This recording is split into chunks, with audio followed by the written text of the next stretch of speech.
Really loud if you will. 5,000 kilogram drug starts from rest and sped up to the speed of 20 meters per second. Cool. How would you draw your energy flow diagram, peoples? What would your energy flow diagram look like?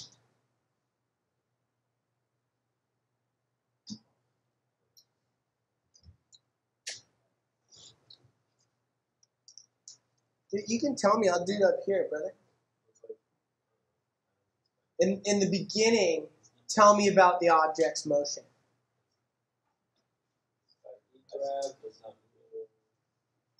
So this is an object, a car, right? So you're saying the object's at rest at the first moment in time. In other words, the speed is 0. All right, that's good. And then in the end, what would this look like? Are you folks all good with that? So it's going some speed v.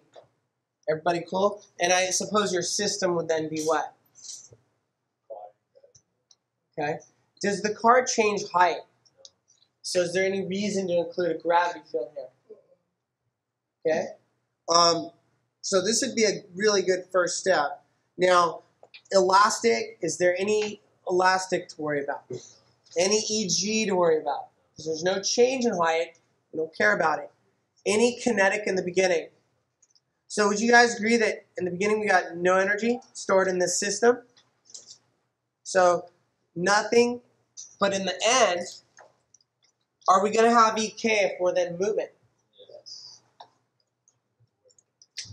So it has to be because of work. You're right. Good. So somehow between these moments in time, something must be pushing on our system. Any ideas what it might be? Good. Now this is a little weird to think about. Probably not used to thinking this way. But when you're in a car, forget about the engine because that's part of your car. And forget about the tires. But would you agree that the tires push back against the surface of the road? Thus, by third law, we can say the road pushes back on the tires, and that's actually what we're talking about. It's the road. The road is doing work on the car. Road does work on car. That's how we would say it, I guess. And how would we calculate that? There's a force due to the road, and there's a distance. Let's make this 0 right here. And the car supposedly moved some distance from there to there. And we'll just call that delta x. Are you guys good? So what's your equation from your flow diagram? Everybody. So work has to equal our EK. Now, do we know anything about the force due to the road on the car in this problem? Is there anything given there? So we don't know anything about work. We can't calculate it. Do we know anything about the speed of the car in the end? What is it? So we have a speed. Do we have a mass? What's the mass of the car? Everybody. What is it? 5,000? Okay. So we actually have everything we need to calculate EK, right? What do I do here? What's EK going to be? I take 1/2. Okay, so I'll do 5,000 kilograms times 20. Everybody good there? Everybody cool?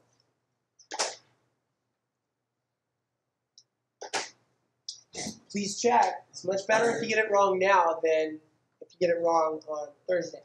So please give it a try. Is that right? Everybody, so I'm forgetting the square. So please don't forget that. That's probably one of the more common errors people make. Now I need you guys to calculate this for me, please. Go ahead. I'm waiting for everybody to calculate. It's way better if you do this now, even if you mess it up, yeah? Go. Speak loud, please.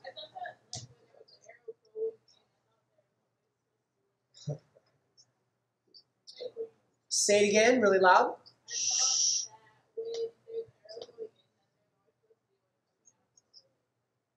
So why don't I have an arrow going out? You bring up a really important point. I wasn't clear about my assumptions.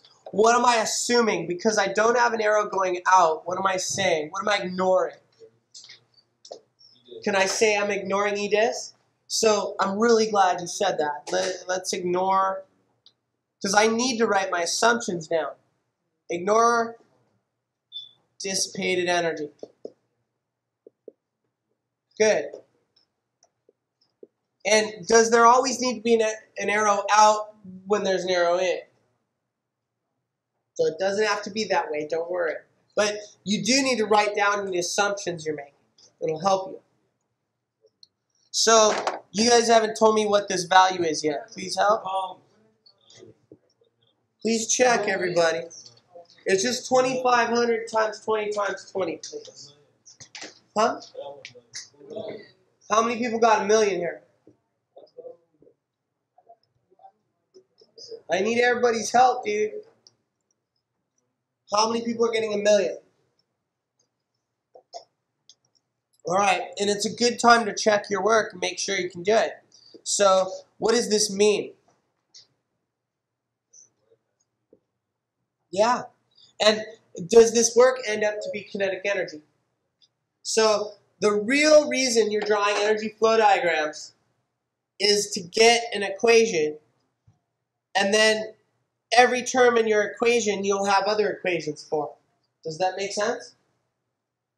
So it helps you understand the big picture. Make sense? That was A? What's B asking? If a smaller car has the same amount of energy, how fast is it going? Okay. Would you just work backwards? Yeah. How could you do this?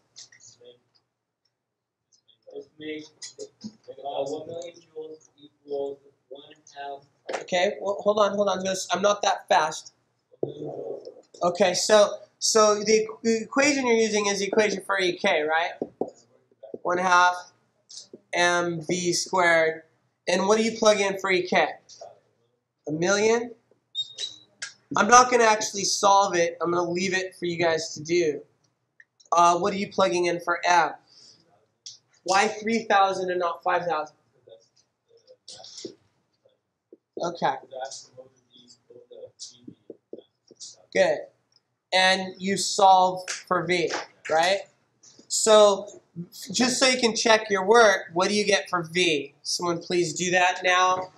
And when 3 people agree on it, we'll write that down so you folks can do this at home and check.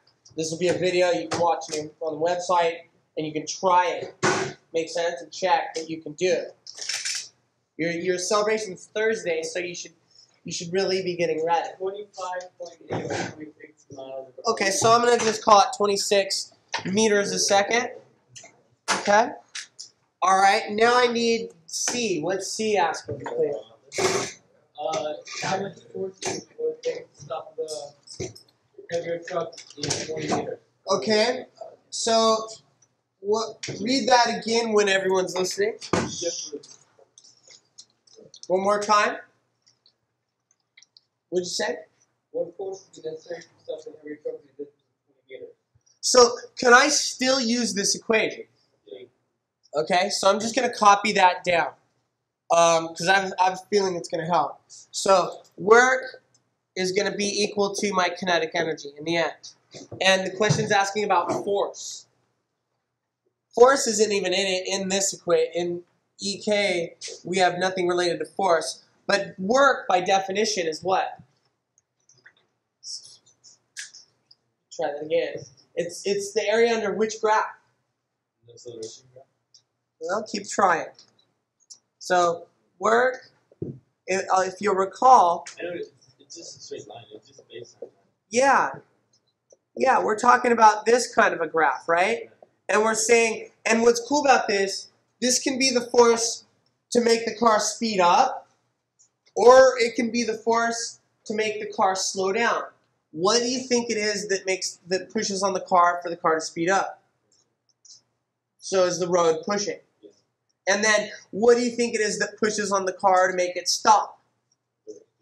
So we can ask you questions about stopping the car. And it's the same. Look, go up to your energy flow diagram.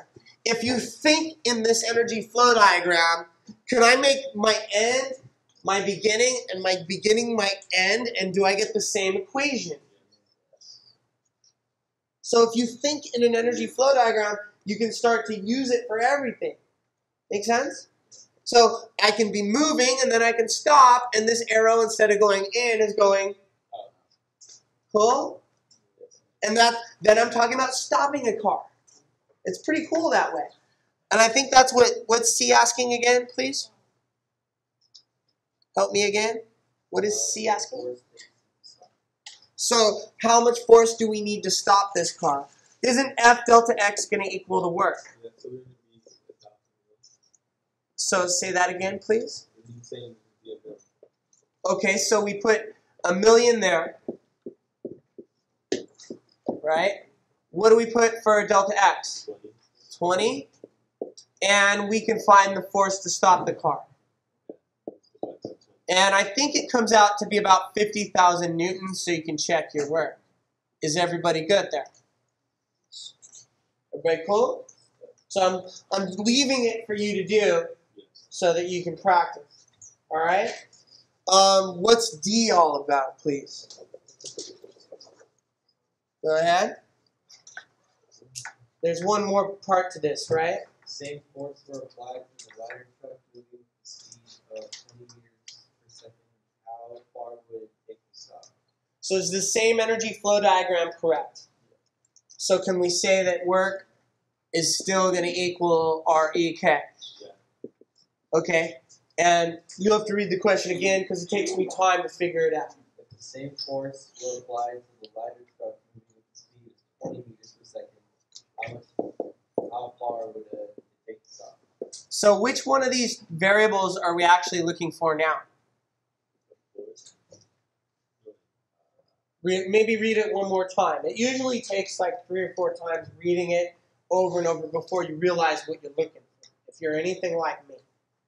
If the same force were applied to the ladder truck moving at the speed of 20 meters per second, how far would it take to stop? You guys see what we're looking for? What are we looking for here? Okay, so we're trying to solve for delta X. And you're actually going to do it twice with 2 different speeds, right? So you're going to use, I'll do this over here, you know, and over here.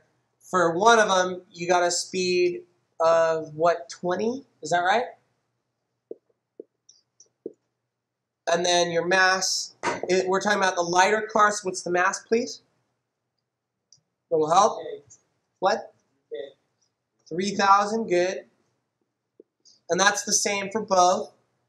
And what's the force that we're talking about here? Okay, so 50,000 newtons is the road pushing on the car to slow it down. You guys good?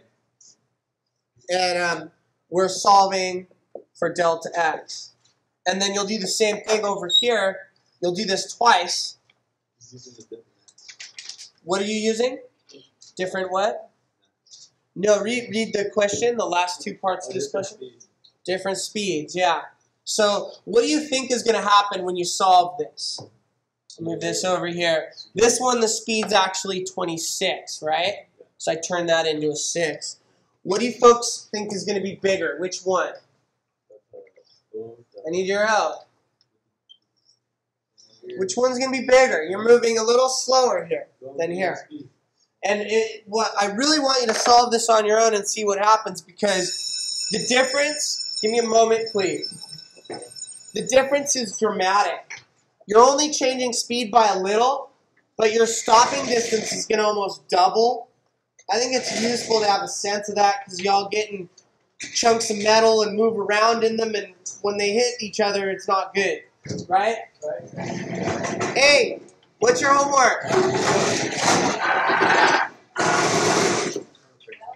Are you all going to do the rest of the problems? Are you going to do flow diagrams? Thank you. Have a good day.